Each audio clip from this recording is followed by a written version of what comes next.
अस्सलामु अलैकुम रहमतुल्लाहि व बरकातुहू। उम्मीद करती हूँ आप सब खैरियत से होंगे। अल्लाह आप सब की ज़िंदगी सलामत रखे।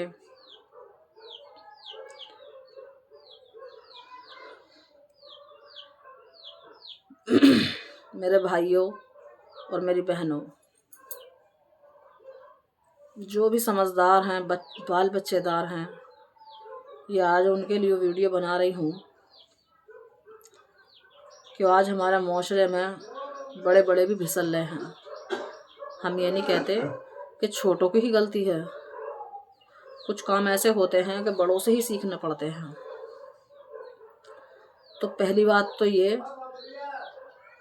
कि जिनके घरों में बहू हैं उनकी कदर करो।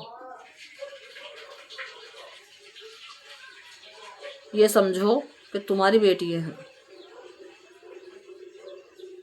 आज के टाइम में बहुओं की कदर नहीं है। जरा सी कोई बात हो जाती है तो उनका पीछा घेर लेते हैं। ये देखो, उन माँ बापों ने तुम पर भरोसा करके अपनी बच्ची तुम्हें दी हैं,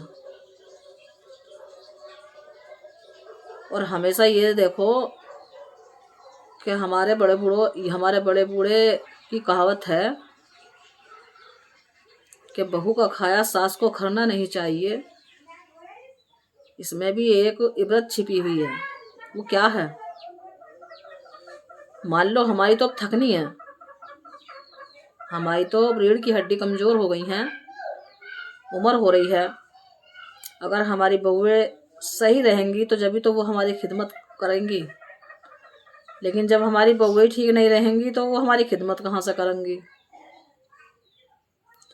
अब हमें या हमारी बहुओं को जवानी तो आने से रही, आना तो बुढ़ापा ही है सबको। जब इंसान का अल्लाह पाक पूरा दिन कर देता है और सुबह को दिन निकलता है तो एक दिन जिंदगी का घट जाता है इंसान का।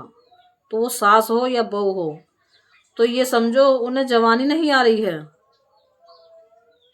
उनकी जिंदगी खत्म होने के लिए एक दिन कम हो रहा है और मौत के करीब जा रहे हैं हम तुम सब।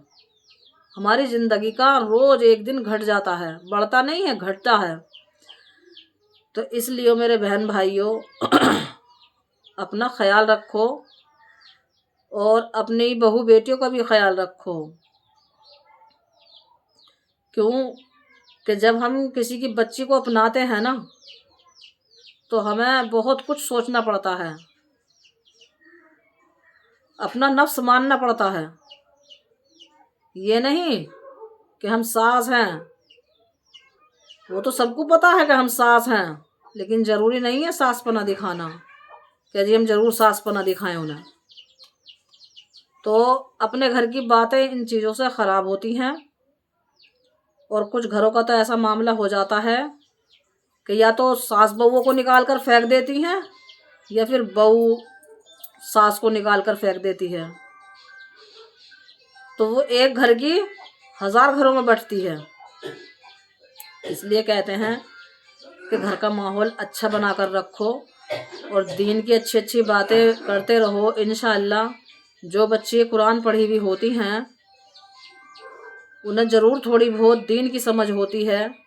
अल्लाह का शुक्र है मेरे घर के अंदर भी 2 बहुएं हैं, अल्हम्दुलिल्लाह। बाहर को झांकते हैं तो अपना घर बेहतर दिखाई देता है।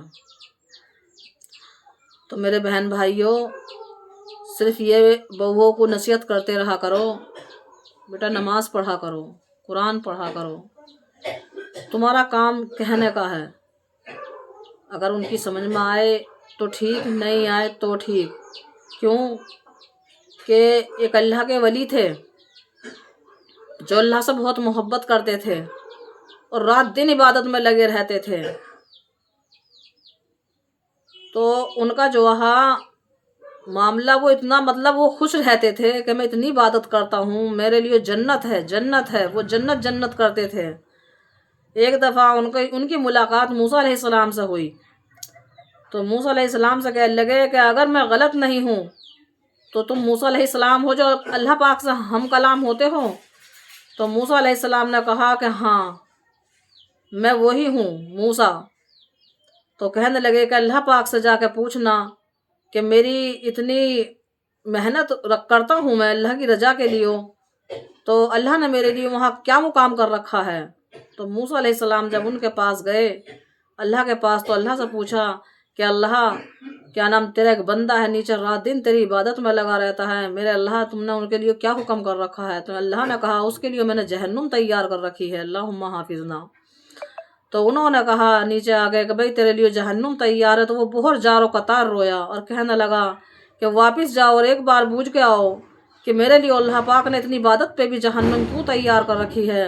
तो अल्लाह पाक ने कहा क्यों, तुझे ही जन्नत चाहिए क्या, उसे ही जन्नत चाहिए क्या। उसके घर में औलादें हैं, बाहर पड़ोसी हैं, रिश्तेदार हैं, वो किसी से नहीं कहता कि इबादत करो, नमाज पढ़ो, कुरान पढ़ो, खुद ही खुद अमल रखता है।